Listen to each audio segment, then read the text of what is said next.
Good morning, boys and girls. I'm Eleanor Hawkins, and welcome to Telestory Time. The Library, a Magic Castle.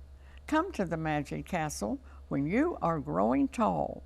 Rows upon rows of word windows line every single wall. They reach up high as the sky, and you want to open them all, for every time you open one, a new adventure has begun. The Library, a Magic Castle.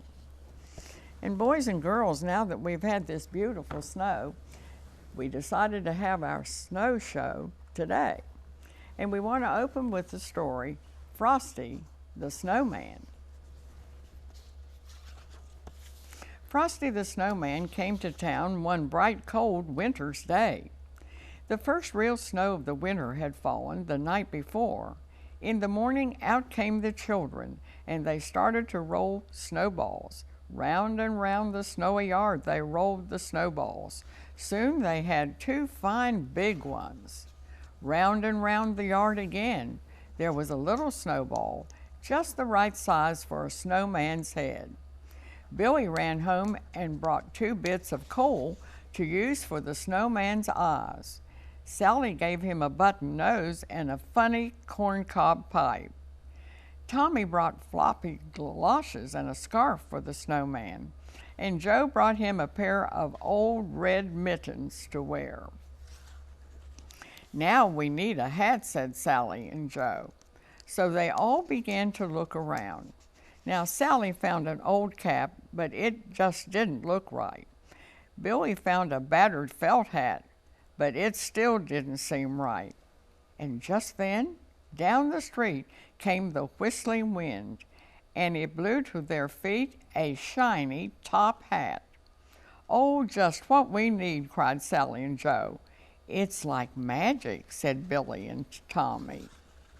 It was Tommy who picked up the shiny top hat and put it on the snowman's head. Zing! Tommy's hand sprang back with a shock. It is magic, gasped Tommy.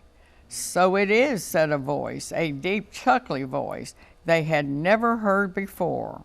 And a pleasant sort of magic, if I do say so myself. It's the snowman, whispered Sally. And so it was. Frosty the Snowman, at your service, said he. That's how Frosty the Snowman came alive. If you have never had a snowman for a friend, you can scarcely imagine all the fun those children had. For Frosty took them coasting, and never had their sled slid so softly and swiftly and so far. Frosty helped them build a snow house, and never had blocks packed so firmly and so well. They all went ice skating, and the magical part was that while they were with Frosty, the children could stay out and play in the snow and never get shivery cold. Was it Frosty's warm heart or his magical smile? Now, whatever it was, they thought it was fine. Each morning when the children came out to play, Frosty had a wonderful plan all set.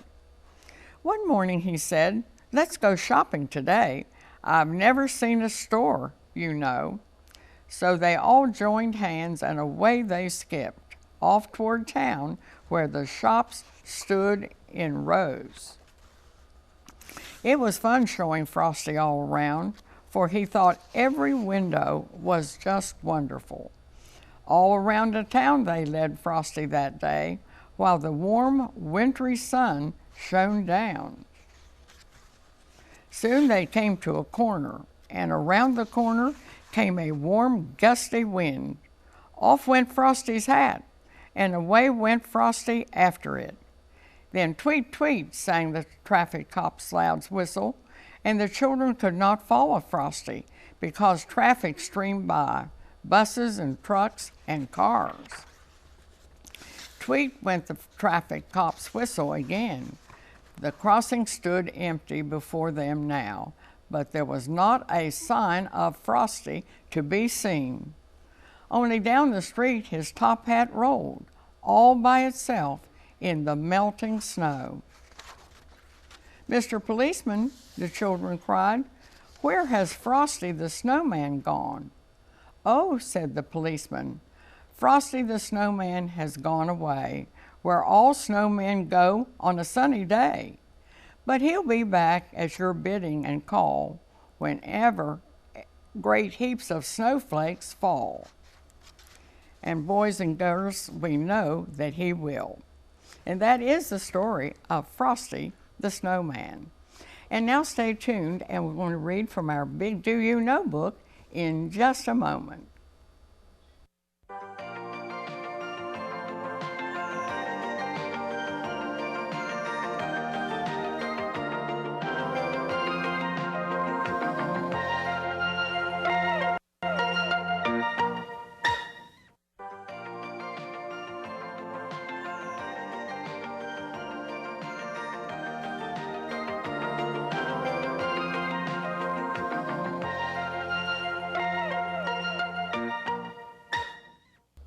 And now, boys and girls, from our Big Do You Know book.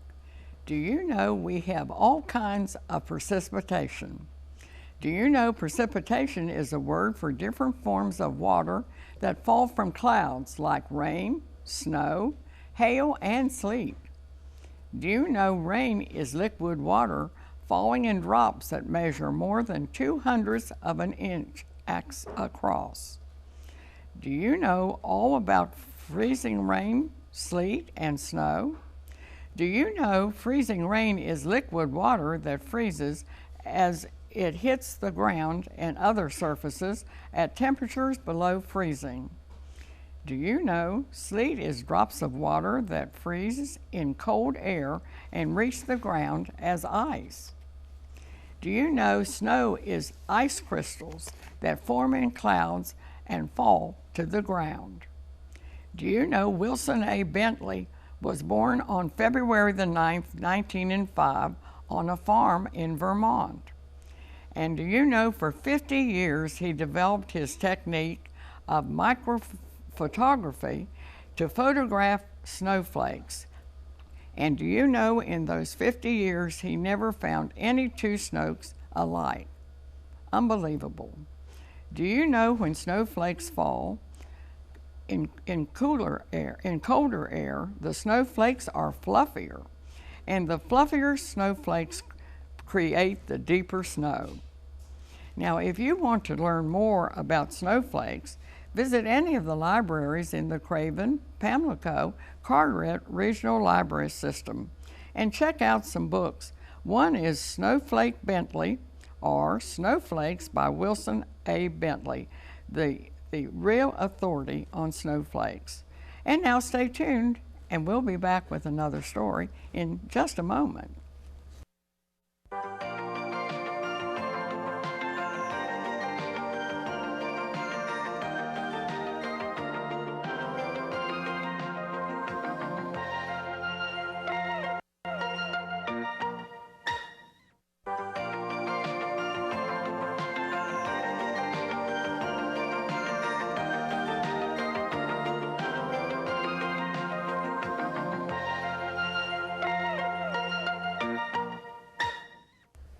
And now, boys and girls, I'm going to read you the story, Mr. Buttons. "I want to make a snowman," said Tommy, with his nose pressed to the window pane. Judy and David sat up in bed. Yes, it has snowed in the night. The roofs and the ground were white. It was not long before the children were playing in the fresh snow. "Get on my sled, Tommy," said Judy. "Let's go up over the hill and see what Johnny Jones is doing." "I want to make a snowman," said Tommy. "Johnny is sure to be making a snowman," said David, "on a day like this." But you know he wasn't. His snowman was finished, and he was carrying pails of water to the hillside for a slide. "We'll help you," said David and Judy, and they went off with Johnny. Tommy sat still on the sled and stared at the snowman. And then he climbed off and started to roll a big ball of snow. One big ball, two big balls. He was just starting on a third ball when Judy came running back to find him. I'm going to make a snowman and take him home on the sled, said Tommy. Well, we're going to take you home on the sled, said Judy. You can make a snowman when we get home. He might crack up on the way home on the sled. Well, Tommy hadn't thought of that, but as soon as they got into their own yard, he began to make a snowball. Oh, it got bigger and heavier and harder to roll, and pretty soon he couldn't push it a bit farther. David had a great big snowball too, and Judy had a little one. And when they put them all the balls on top of one another, they made a fine big snowman.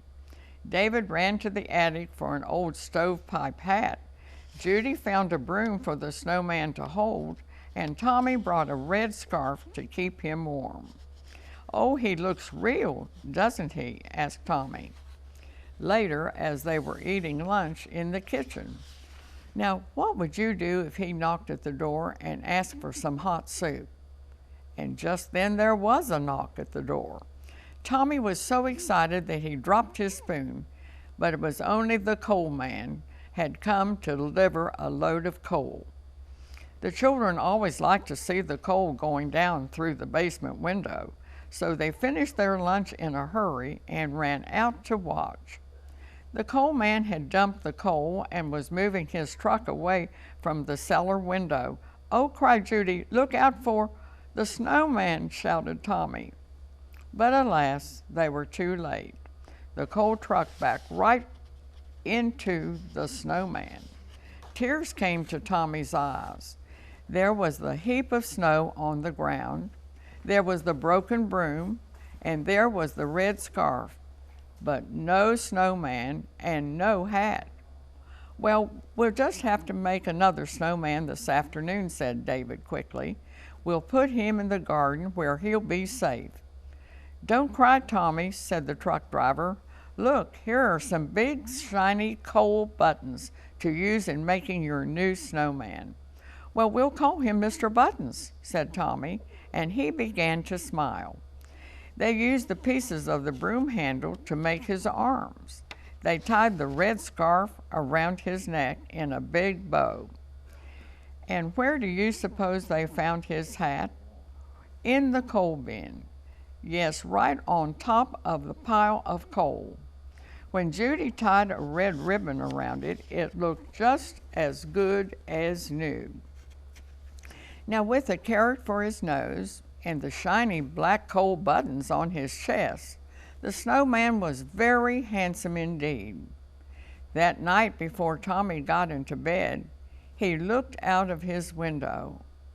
Oh, the moon was bright and yellow, and he could plainly see the snowman standing under the big pear tree. Good night, Mr. Buttons, called Tommy and waved his hand. And down there in the garden, with the moonlight shining on him, Tommy was sure that Mr. Buttons waved his arms to say good night. And that, boys and girls, is the story of Mr. Buttons. And now stay tuned, and we'll be back with another snow story in just a moment.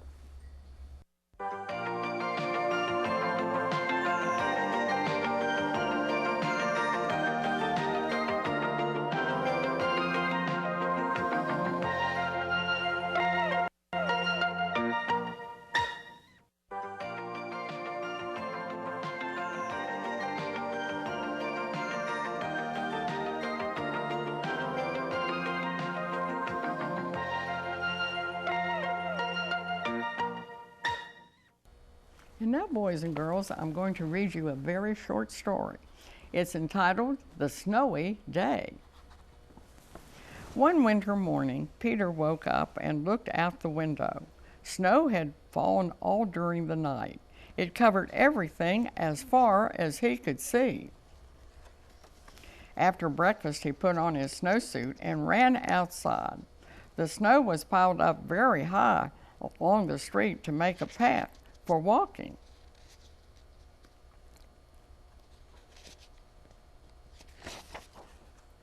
Crunch, crunch, crunch, his feet sank into the snow. He walked with his toes pointing out like this. He walked with his toes pointing out like that. Then he dragged his feet slowly to make tracks, and he found something sticking out of the snow that made a new track. Down fell the snow, plop, on top of Peter's head.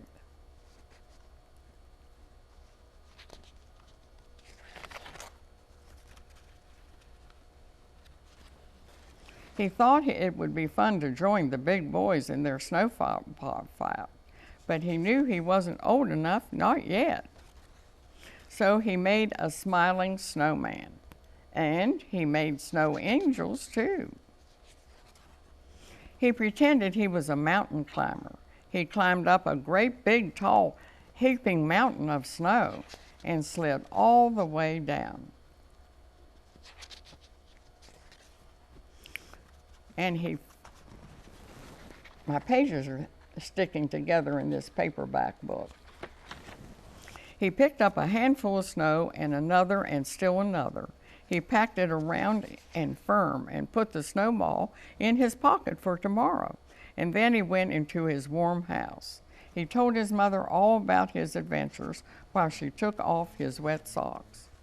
And he thought and he thought and he thought all about them. Now, while he slept, he dreamed that the sun had melted all the snow away. And when he woke up, his dream was gone. The snow was still everywhere. New snow was falling. And that, boys and girls, is the story of the snowy day. And now I have a very special book to show you that is very short too. It's called Winter in White.